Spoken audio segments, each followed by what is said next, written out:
Good day, everyone, and welcome to today's webinar entitled From Hype to Reality, Embracing AI in Clinical Documentation Capture. My name is Mark Hagland, and I'm Editor-in-Chief of Healthcare Innovation. Today's program is sponsored by AVIA. Thank you so much to our friends at AVIA and to you in our audience for giving us your time and attention today. Before we get started, I have just a few housekeeping details to share with you. To submit a question, please use the Q&A box to the left of your video window at any time. You do not have to wait until the end of the program. For technical issues, please press F5 to refresh. And if that doesn't work, you can submit a question with your issue through the Q&A panel. Finally, join our webinar conversation on Twitter. You can tweet using the hashtag #HILiveWebinar. And now at this time, it's my pleasure to introduce our speakers to today's program. They are Patrick Higley, Vice President at AVIA's Center for Operational Transformation, and Josh Hjelmstad, who is a Senior Manager at AVIA. Welcome, gentlemen. How are you today? Doing great. Doing great, Mark. Thanks for having us. Absolutely. Great to have you. So first, real briefly, before we get into the substance of everything, why don't each of you tell us just a little bit about yourselves and your roles? Patrick, why don't you go first? Sure, Mark. Well, by way of background, I come with 15 years of healthcare experience, primarily in management consulting on the provider side, really in the corporate service functions. Most of my career, I've actually worked with organizations across the U.S. focused on next generation EHR implementation, supporting clinical service lines and administrative and financial leadership with the change management and the transitional activities to support effective migration from legacy systems to new systems of record. And so through that period, I've been able to really uncover some key learnings as I've continued my focus in the digital solutions space at AVIA, where I focus a lot of our efforts on the ops transformation activities of provider corporate services. Wonderful. Josh. Yeah, thanks, Mark. Josh Hjelmstad, Senior Manager once again. I come from a background really within innovation, operations, virtual care. Prior to my time at AVIA, worked at a health system in the central southwest, focused on virtual care innovation, and previous to that, spent time at other regional health systems across the country. Wonderful. Thank you both. So let me start out by just asking a very broad 40,000 feet up question. I'll direct it towards you, Patrick, and then, of course, if Josh wants to respond also. Tell me about your belief that clinical documentation capture technologies are the future of healthcare. Sure. Well, we certainly wouldn't be here today if we weren't here to discuss this important topic. First, I want to define clinical documentation capture technologies because there's a lot to unpack there as you describe a 40,000 foot view. I classify these technologies really into classifications of technology that capture the dialogue between physicians, clinicians, nurses, and patients, really for the exercise of data capture, data input placement in systems of record, data driving actions, and synthesizing pertinent information for the stakeholder of that engagement. The core terms that you likely associate are things such as ambient voice technology, which really uses a combination of automatic speech recognition, otherwise known by the acronym of ASR, which in healthcare we are full of acronyms, and natural language processing, otherwise known as NLP, which really is a branch of artificial intelligence that enables machines to understand human language. Its really goal is to build capabilities that make sense of text and automatically perform tasks like translation, spell check, or topic classification. So if we think about that setting of the technologies that occupy that space, if we look at it from a healthcare standpoint, these are technologies that really work in unison to document patient-provider conversations in the EHR through voice-activated devices like smart speakers and virtual assistant devices, really to serve as a mechanism to interact with the patients and healthcare providers and displace the role of the provider from keying in the encounter communication.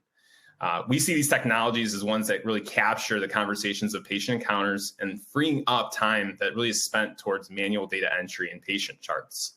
The promise of ambient voice technology can be used to provide patients with personalized health coaching, reminders, educational content, and really improve health outcomes by reducing the burden on clinicians.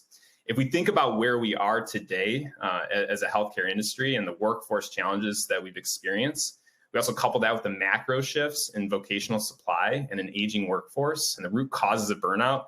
We really see clear indication that this is an effective tool to help organizations really work towards what we refer to as top of license and really ensure that they are pursuing the activities of what they were tasked with doing as they went through schooling programs of 10, 12 years. And so it's really getting back to the practice of medicine in the right way and using technology effectively to do so. I think just some studies, Mark, that I just want to highlight real briefly. EHRs, I think, are a major contributing factor to impact of workload and physician burnout. I think in 2022, the U.S. Surgeon General reported that each hour of care requires approximately 2 hours of EHR work. So these clinical documentation capture technologies really serve as a solution to alleviate some of that burden. A recent 2022 JAMA study found that an average physician spends 1.7 hours on EHR tasks outside of normal working hours. And so we can go a long way as an industry by just looking at the potential of these technologies to displace what is being done in a very manual, time-intensive way. And that's been one of the fundamental flaws in healthcare and technology is we really place a greater burden through clicks and encounter artifacts on the end user, where we don't see this in other industries. You don't see Amazon workers that are manually documenting the packages coming in or going out. It's done automatically. And that's really where we see technology going forward from a standpoint of where it is. And what Josh and I usually talk about is where promise meets performance. And I think that's where we are in society and the inflection point that we're seeing in the marketplace. Very well said, Patrick. And in fact, per what you just shared, provider documentation burden is not actually new to healthcare. What have been some of the historical solutions in this space? Great question, Mark. So what we've seen and what we've been able to observe over time is certainly the transition of task-based, owned by humans, moving to technology as technology's capabilities allow so. And as you think about the accuracy being of the utmost, it certainly forces organizations to shift to making sure humans have been doing this work. And so way back when transcriptionists were hired to transcribe the encounter for a provider and to help them build their note. Then scribes were introduced, in-person scribes, to draft the note to providers to approve. Then really in the last 5 years, we've really seen a shift towards more virtual or digitized engagement, with scribes moving from in-person to virtual and sitting in the room and hearing the encounter. To ultimately where we're seeing solution space move to completely autonomous, digitized solutions using those aforementioned technology capabilities that I had spoken to before. And so we were seeing this arc in the market. And as you think about the displacement of on-site labor to virtual labor and the cost arbitrage that can be had there, the movement from human labor to machine and technology is a further opportunity to lower the cost while seeing the increase in quality and efficiency that these technologies can offer, being the ultimate aspirational North Star to which we try to achieve here. Well, that makes so much sense, Patrick. It really does. Why do you think there's been a big increase in attention around provider documentation? Is it the burden issue? Absolutely. I think what's been really interesting to see in the last 18 months is the arc of attitudes of really organizational leadership that are mobilizing internally and realizing we need to invest in our teams and we need to find tools that we think can solve for the near and the now and not be too far out in the distance with changing the transformational needs of an organization's own workforce. This is a technology that we are seeing clear indication that the ROI, the speed to value, are on the near term side. If organizations are able to truly dedicate the resources, time, and energy to ensuring effective implementation strategies and piloting techniques to achieve scale. And I think that's where we're seeing leadership really focus on, as this being a digital enabler to helping address a clear workforce issue that's been around for quite some time. Yeah, thank you for that. I appreciate those insights, Patrick. Josh, what types of solutions are leading the market right now? Yeah, great question. As Patrick said, this shift, this arc from in-person technologies to virtual now to digital, really is where we're seeing the market going right now. Really due to the fact that prior to a year ago, 18 months ago, the AI could not be fully trusted. That's why they had a human in the loop to really verify, do that quality check before the provider would see it. And now, thanks to advancements in technology and AI, specifically really in the last 9-ish months, it's now to a point where the AI is able to generate that note in such a form that it doesn't require the physician to spend 10, 20 minutes looking at AI generated note that might have errors and such. But it's able to generate that note so that a physician can review. They're still responsible for that note, but they can review and approve that note seamlessly within their workflow due to that turnaround time being 10, 30, 60 seconds.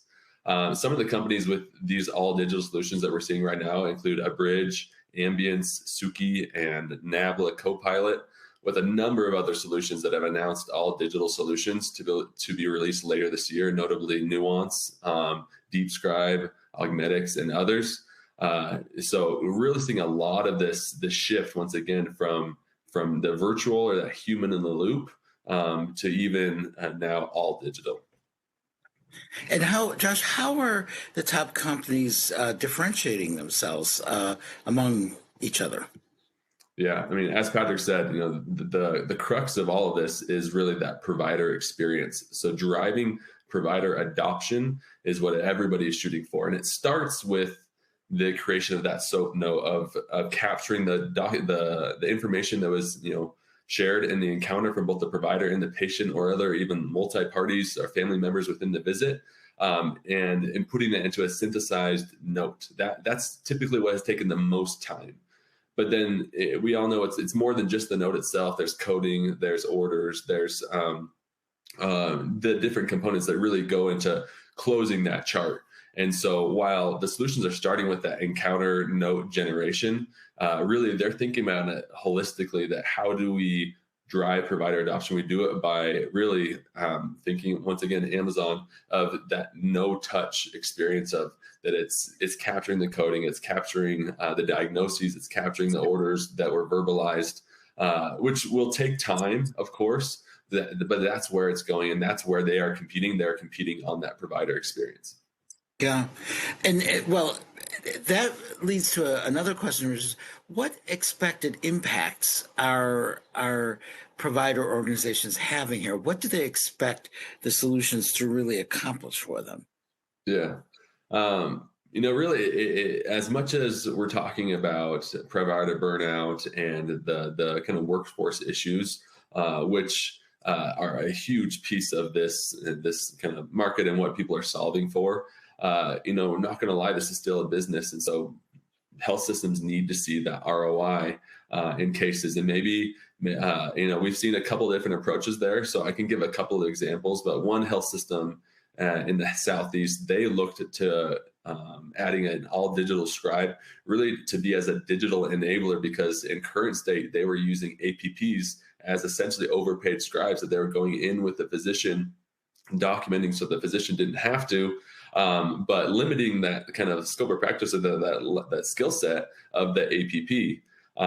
Seeing this technology come out, they said, we need to change that. This can be our enabler to enable the APP to get on their own template, see additional established patient visits, and at the same time open up the MD to see additional new patient visits. Obviously, incremental revenue follows that, and it's a ginormous ROI. So that all digital scribe, this kind of clinical documentation capture, serves as that digital enabler to get them to enabling access and adding that revenue.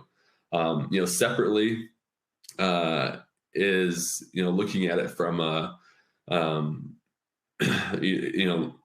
financial perspective of just productivity. Maybe it's not getting APPs on their own individual templates, but if it's just family medicine or internal medicine or these other providers that have low acuity visits, maybe they can add more visits with less documentation time, because we're replacing that admin time or note time on that side. And an anecdote that I actually just heard yesterday that was pretty enlightening is that there was an experience with a department at a health system that they had seen significant gains or ROI with the digital solution. So much that the finance team said, "Hey, something's wrong here. You need to walk that back so we can kind of really prove this point." And the administrator said, I can try. Oh, I don't know if they're going to want to do that. And he asked his providers, 60% of which said, "No way, I'm not walking this back. This is the best thing that's ever happened to me." The other 40% said, "Okay, I'll participate in the experiment." And after just 1 week of not having the digital solution, the finance team saw it and said, "All right, you're right. Okay, you can go back to using it." So significant, financial gains. But you also, as we've talked about, there's the non-financial side as well of impacting, just morale amongst physicians, potentially reducing provider turnover if somebody feels overworked. Maybe it's potentially thinking about shifting their career. We can really prevent that by supporting them, reducing that pajama time, and helping them from that burnout perspective. Yeah, absolutely. So here's one element, Josh, that I think is challenging for everyone. How do health IT leaders, clinicians, et cetera, in patient care organizations evaluate these different solutions? I have to say it seems like it would be very difficult, right? Because they're all claiming to do slightly different things in slightly different ways, using different vocabulary and language about what they're doing. Could be a little bit crazy making, right? Yeah, because there are options out there. And I mean, first and foremost, and what we do at AVIA really is to help align those stakeholders of what is the goal to be accomplished? What are they shooting for? What is the objective? And get everybody on the same page, create that baseline understanding of what are we shooting for? And then it's the how, like, what are we looking for in a solution? What are the requirements, the must-haves, the nice-to-haves, and looking at the solution from that holistic view, or looking at the solution space, from that holistic view, and understand which solution best fits their needs, what they're, once again, going back to the objective. And then from there, as far as kind of individually looking at the solutions themselves, using a multidisciplinary approach, having IT leaders, operational leaders, even some provider perspective is critical to evaluating these solutions and making sure that it's the right cultural, functional fit and has a clear roadmap ahead of it. That as much as it's a solution that you choose, it's a product. At the same time, it's a path. It's a journey that these solutions are headed on. When you and your colleagues go into patient care organizations and you do these initial meetings with people, is it a little bit complicated and challenging for everyone to get on the same page, even about what they want, or is that not where things get hung up? Is it more getting the engagement of the clinicians? What are the bigger challenges in that mix? Patrick, do you want to take that one? Yeah, sure. I think what we see across our member network, certainly there isn't a try and true tested stakeholder that is always the de facto owner of this type of activity. Depending on organizationally, we see characteristics of leaders or subsets of leaders, whether a dyad or triad of leaders who are responsible for thinking about how can digital and technology impact our workforce in a net positive way. Certainly everybody understands, as we highlighted at the beginning, the clinician burnout issue at the macro level, and then start to deduce down to, well, how much time are our physicians or clinicians, nurses, staff working in the EHR?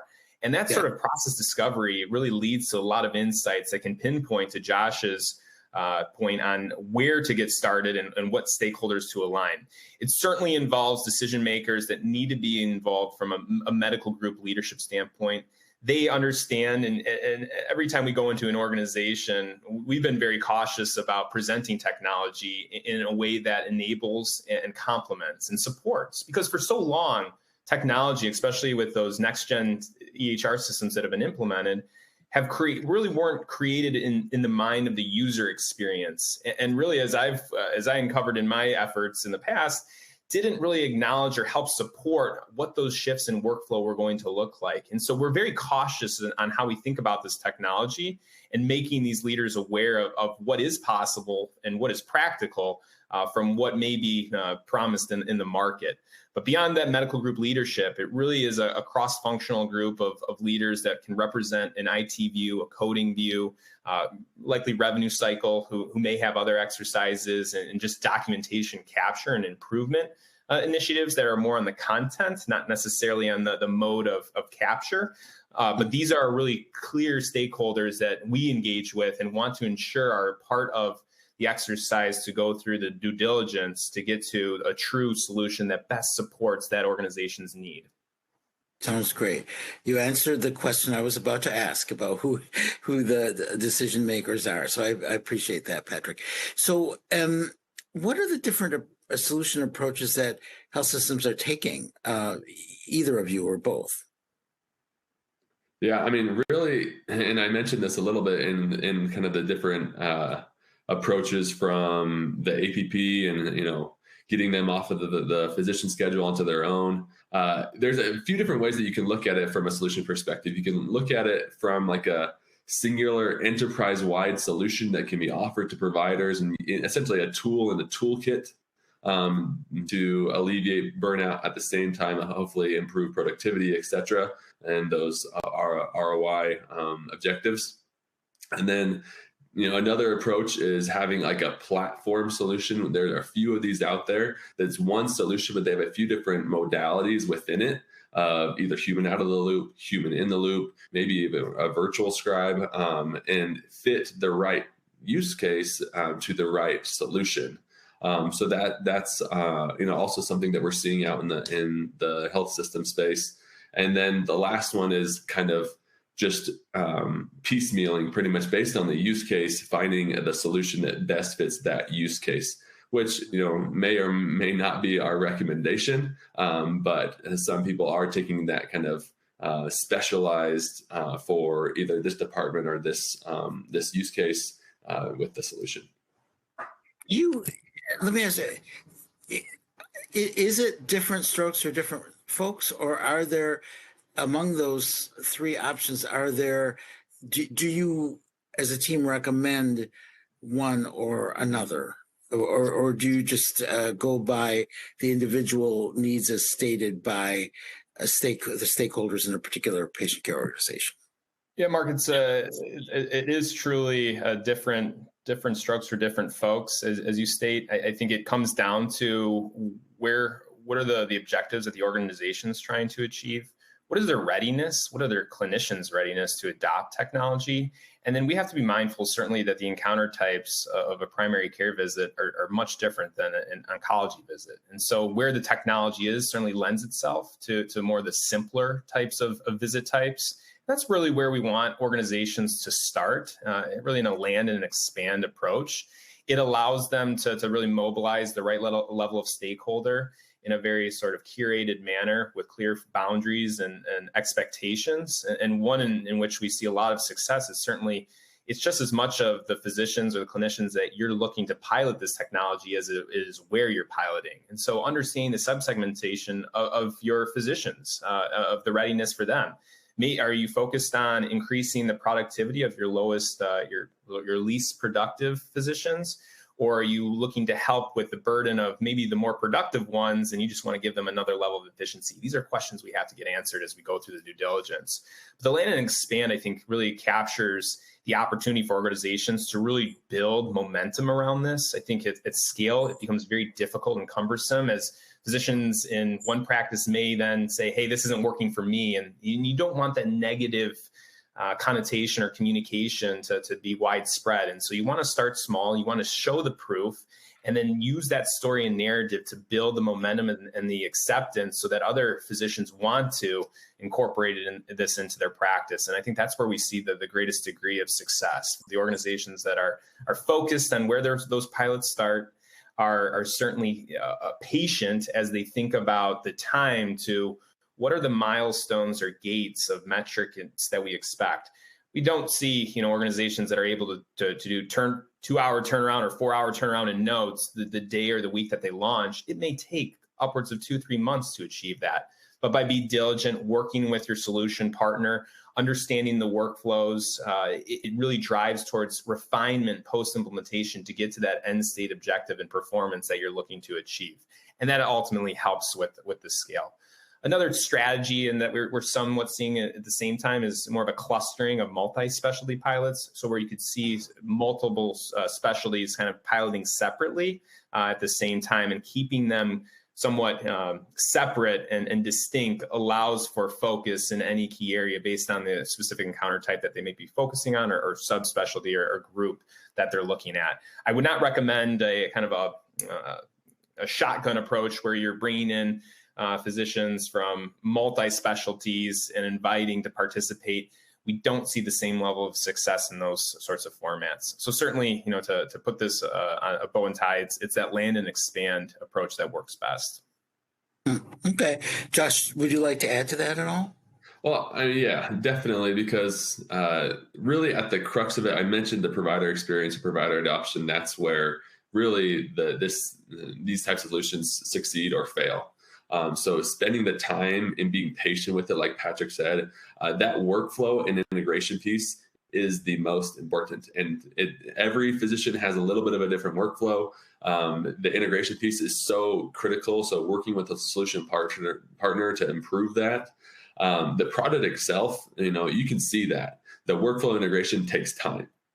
And so being able to have that kind of, once again, the stakeholders within the health system understand that, and not pull the plug too early on a pilot when there may be some bumps and bruises at the beginning. Once again, the product is one thing, but actually implementing it and the change management around that from the provider, even staff perspective, is very important. Yeah. So per that, obviously, you've both articulated that there are challenges with either approach. Where are these different types of solutions headed? Either. As I said in the beginning, they're headed toward competing on experience, and I will say they are starting to be able to deliver on that. The stories and the case studies that are starting to come out, especially with these technologies, are more and more encouraging. Whereas before, it had to be the right provider, the right use case, the right acuity level. We're starting to see more adoption. Probably based on a couple different factors, but I think that the technology has significantly improved, come quite a ways in the last 18 months. Yeah. Patrick, would you like to add to that at all? I'd agree with that wholeheartedly, and I'd add to that, certainly on the accuracy front. I think that's on top of mind with all stakeholders with this technology. You want to maintain the utmost accuracy, and I think the solution companies that are able to expand to service line reach and continue to build nomenclature and lexicon on specific service line language are the ones that they're going to drive to scale and adoption quicker. And especially the solutions that we work with, we challenge them on showing case studies, showing proof in the market, showing what those studies and the models that they use to drive to a higher degree of accuracy, because ultimately that's what's on top of mind as we think about the displacement of what we could rely on human scribes to be doing.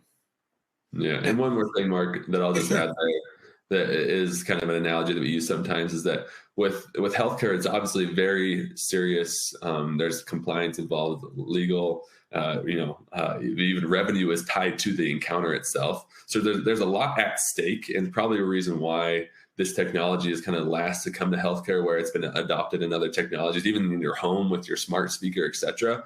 And a smart speaker, it can ask, "Sorry, I didn't get that. Could you say that again?" But with a health encounter, it doesn't have that opportunity. It's all captured in real time and then has to be converted, into a note at the very end. And if you don't have a human in the loop to do that quality check, the provider becomes that quality checker. And we don't want to put the burden on them. So that's probably a little bit of why we've seen this lag compared to other industries, but it's finally starting to deliver on that. That totally makes sense also.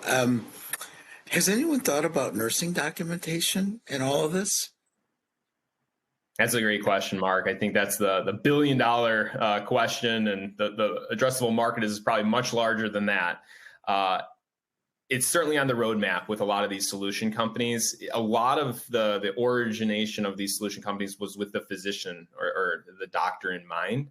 But certainly as the last few years have presented, there's a whole host of opportunity in the market to help with nursing solution workflows. And so what we see there is just the technologies as they're working to address a clinician point of view and experience. There's challenges with the complexity and variability of processes and practices for nurses. A nurse that runs into an acute care setting for vitals tracking, how do you then engage with the technology so it's on and off during that period of time? The visit types, the encounters, the way that you engage with the patient are just different. But it certainly is on the roadmap with a lot of these solutions, and certainly the ones that address that issue will go a long way in the market and the headline news that we see to solving some of healthcare's biggest challenges. Terrific. Yeah. Oh, go ahead. Go ahead, Josh. I was just saying, yeah, and even coming from the other side, we have the majority of these solutions are starting from on the ambulatory side, with hopes to one day enter that kind of even inpatient nursing documentation. But there's also, some solutions that are coming from the inpatient side that are starting to utilize automation and AI and, promise some of the documentation and automate some of that with just ambient technologies in the room. So it'll be interesting to see in the next couple of years, what that looks like, but definitely expect to see something there. Okay, wonderful. So we have a series of survey questions to ask our audience. So let me see if I have any technological capability at all to press a button, and we will send the first question. So the first question is, has your organization looked at the use of documentation capture technologies? And we've just asked the question. We'll see after a moment who responds. While we're waiting for the results, it feels as though, oh, here we go. Okay, we got the results. I love technology. So 61% said yes, they have looked at these technologies. 65% now, 34% have not yet. Gentlemen, what does that surprise you, that result? No, it doesn't. I would say, especially with the 34%, a little bit surprising on that front. I think this is one where we are seeing tangible market effort, and certainly in our member network of 50 health systems in the last year alone, a lot of active interest here. So the numbers look about right, but certainly looking for that 34%, if you haven't, to certainly start exploring. Yeah, absolutely. Josh, do you have any thoughts at all?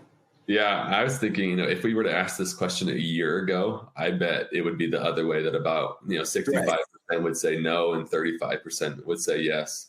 But with advances in technology, at the same time that hiring, recruiting, retaining scribes in EDs or in physician practices is proving to be more and more difficult. So people are starting to ask us and look to the market for what else is out there.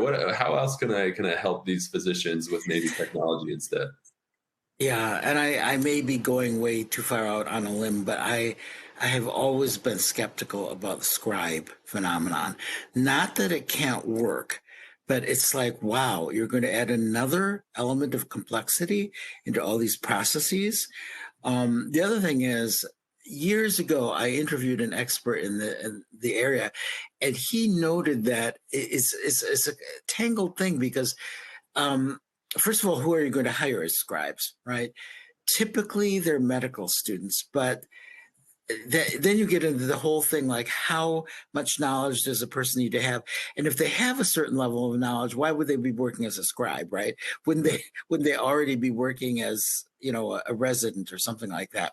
So it gets very tangled. And the results, studies have been done that show that the results aren't always so great because there's huge variability in how things are transcribed. So anyway, I hope I may be upsetting someone out there in the universe, but I had to speak truth to power, right? I think that's true, Mark. And then even to that point, the training that goes into a scribe and the onboarding of that takes time. So these technology solutions, these all digital scribes, are way more easily scalable because they're ready to go. Once you integrate and implement with one department or a Yeah. set of providers, and that kind of land and expand, that scaling is significantly easier than if you had to hire a scribe for every single provider.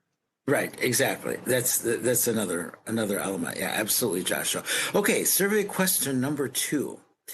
For those who have looked at documentation capture technologies, where are you focused? And we sent it before I could even hang on. The options were virtual scribes, ambient partially digital solutions, ambient all digital solutions. So let's see what our audience thinks. We haven't gotten too many answers, but here we go. Sorry, I was my usual impatient self. So the majority, half, are focused on ambient partially digital solutions with humans involved. About 40% are focused on ambient all digital solutions, and then only a small percentage, less than 7%, purely virtual scribes. So gentlemen, what do you think about that result? I certainly see, I'm not surprised that organizations are moving away from scribes. Certainly those organizations that are likely looking at virtual scribes may be in the in-person mode and are just looking to arbitrage on-site cost versus remote cost.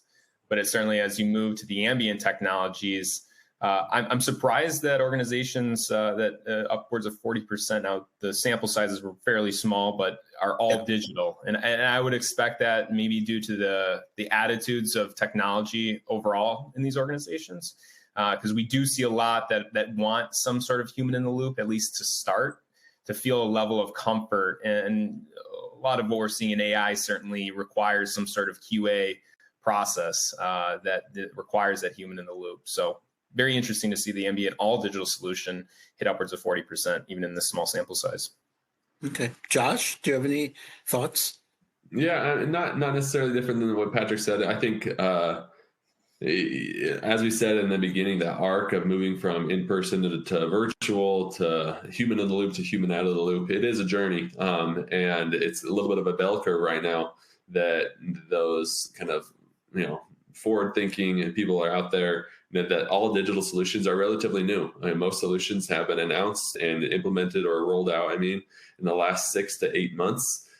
So and not super surprising. And I think we'll start to see more and more as the case studies, and it becomes more and more proven, even by word of mouth, that, hey, have you checked out, it's this solution that gives me a note in 30 seconds.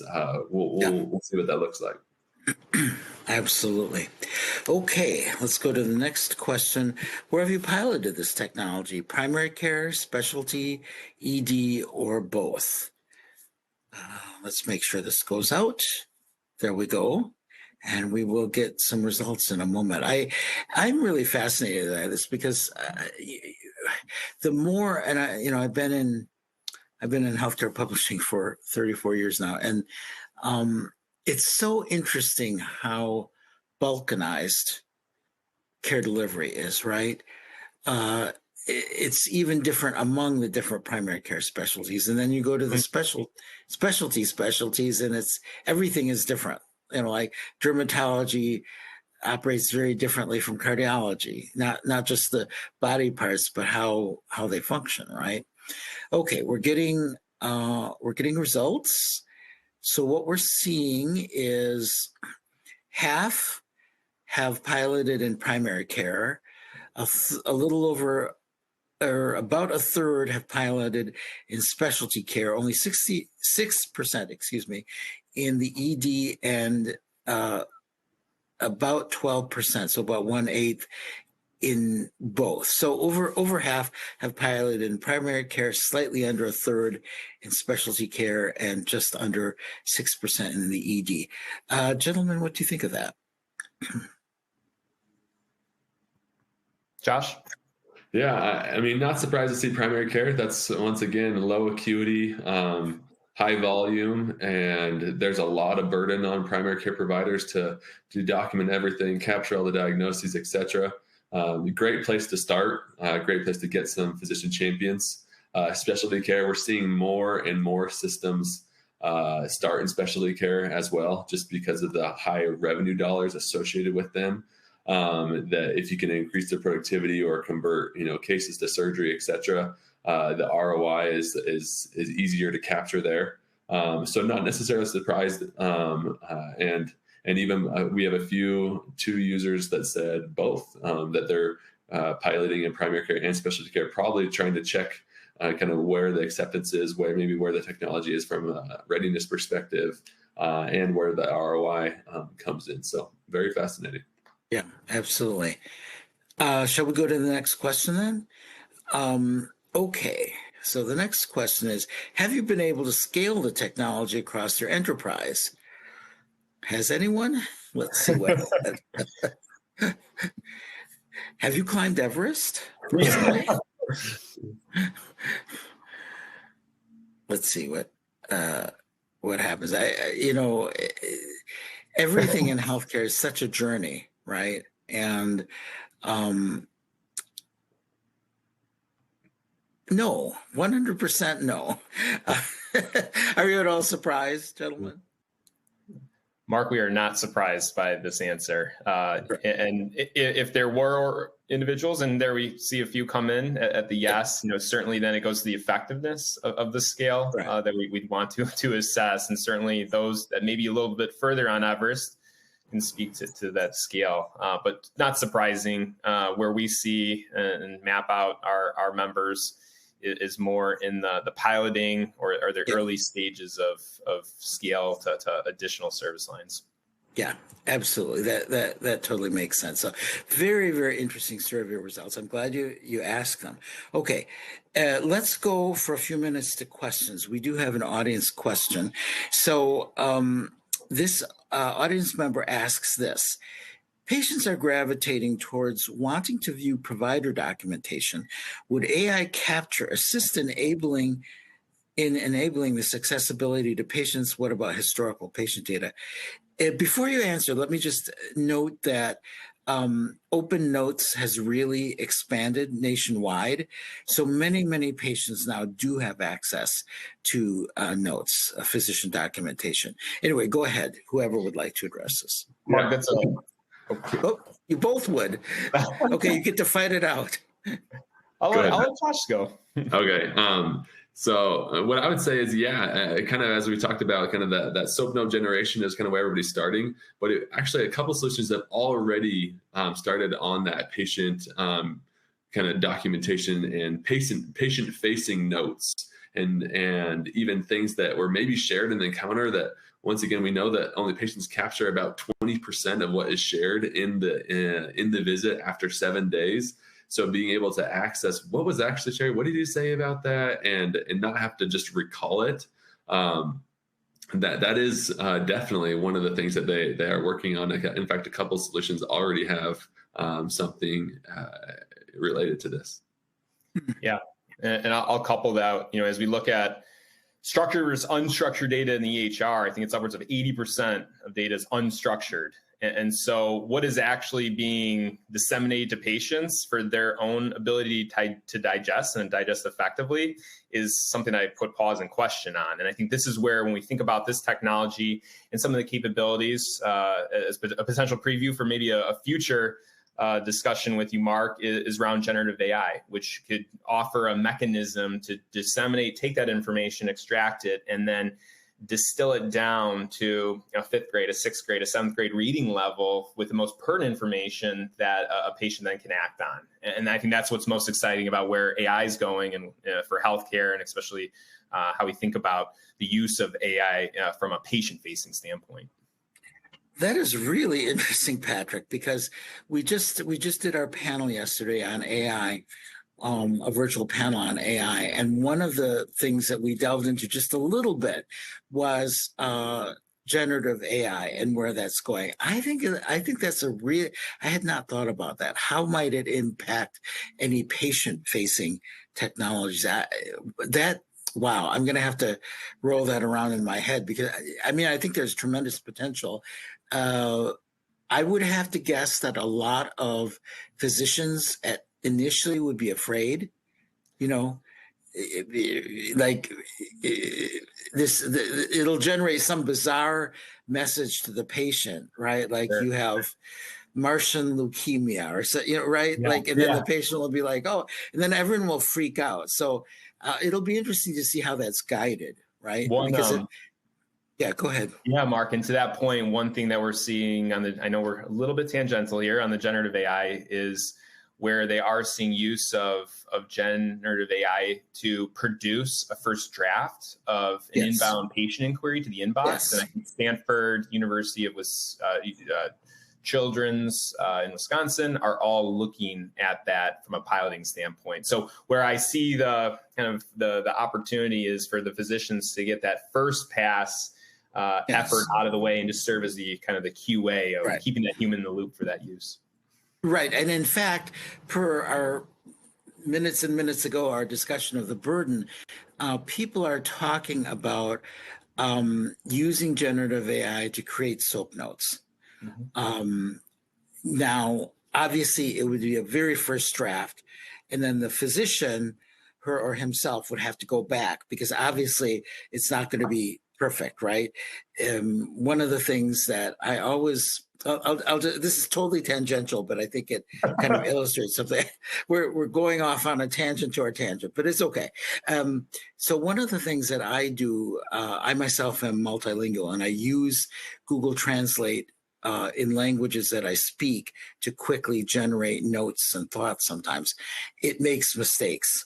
Machine language translation makes mistakes. So you could, like, I would never use it for a language I don't speak at all because it could produce some complete nonsense, right? So, but where generative AI might be really helpful for a physician is she or he would say, let me quickly create something as the basis and then continually refine it. Does that make sense? Yes, absolutely. Certainly as a first order, first level use case. Right. And it could really reduce burden. Okay, we do have one more question from the audience. An audience member says, how would an organization quantify their ROI of these solutions? Do you have some recommendations? Yeah.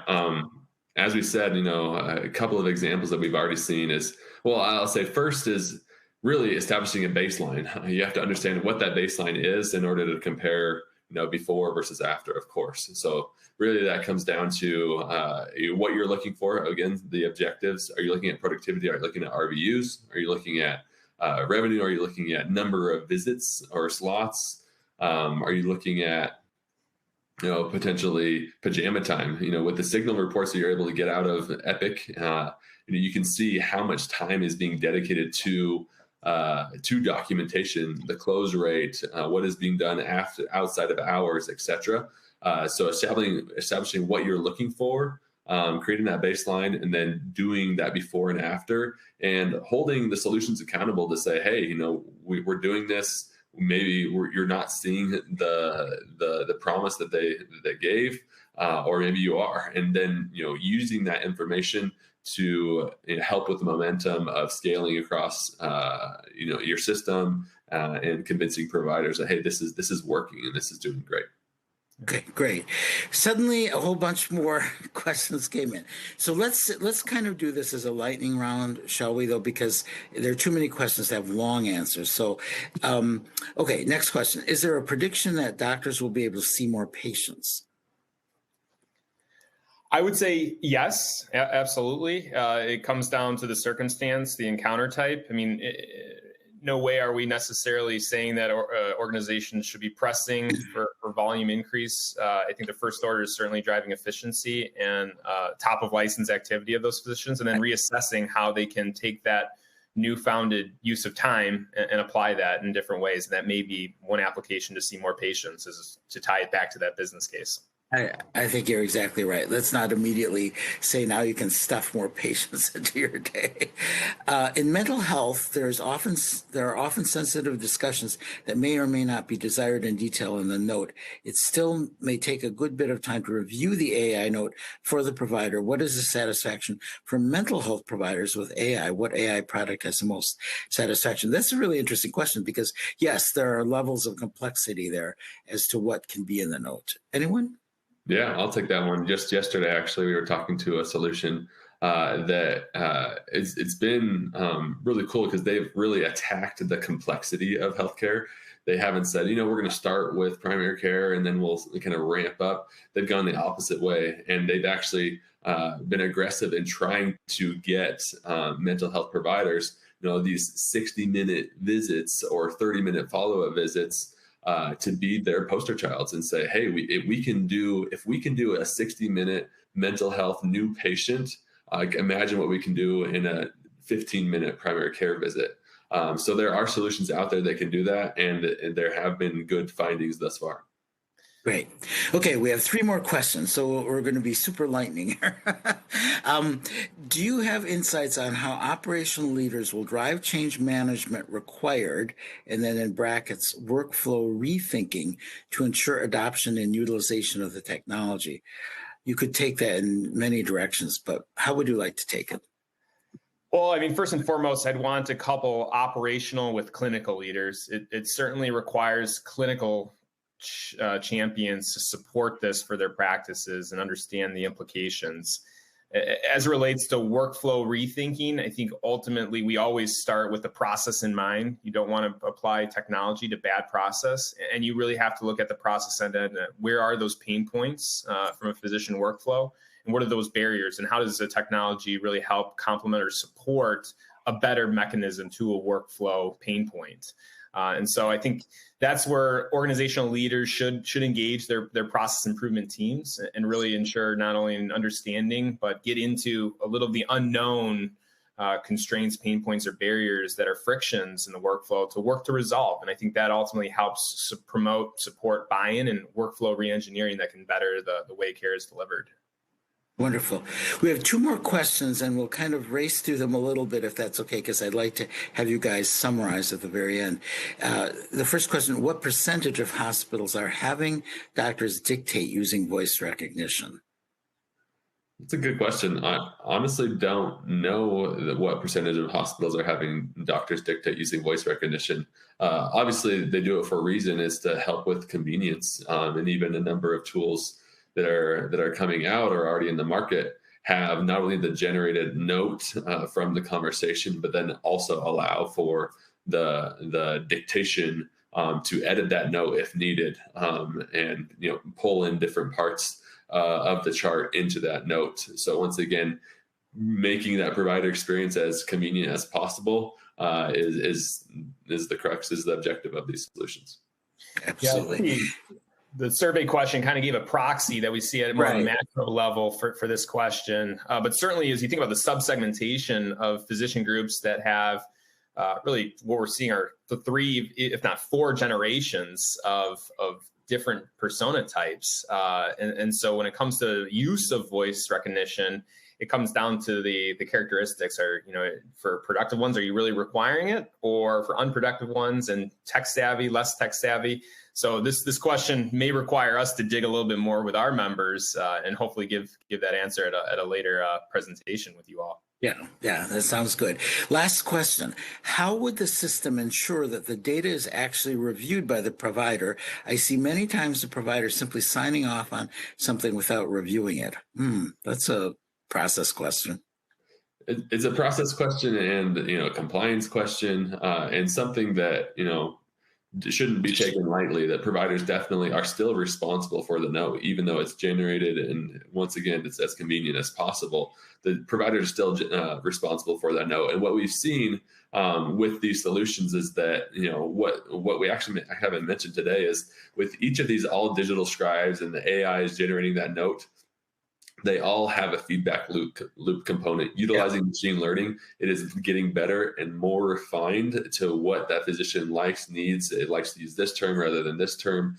And so ultimately, hopefully, there might be a little bit of a learning curve on the system, the AI itself at the beginning, but it should become more and more and more in line with what that provider likes, wants, and needs. Yeah.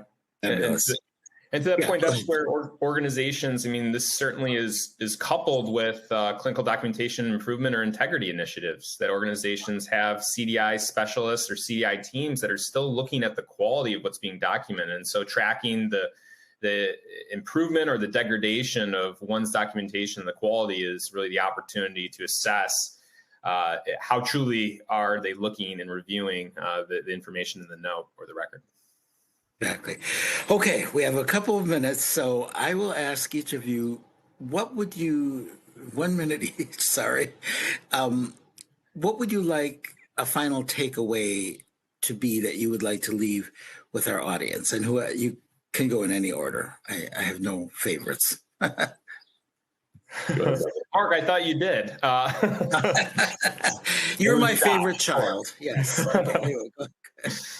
Okay, the one thing I would say here is the lens to which Josh and I work with our health systems is very much digitally focused. And at this point in time, around workforce challenges, clinician burnout that continue to be in the headline news, we see with where are the fastest opportunities to deploy technology. And certainly, there's a lot of processes and policy considerations that are being addressed from an HR or an operational perspective that organizations are taking. But as we think about the technologies that are out there that can have meaningful impact in a near-term or short-term basis, we see this as a clear area, an avenue that should be explored by organizations. And it looks like for the majority of you are exploring that. For the 34%, I think this is the time to certainly engage with the confidence that the market is mature and rich enough that you're going to find a solution that best fits your needs and can grow with organizationally moving forward.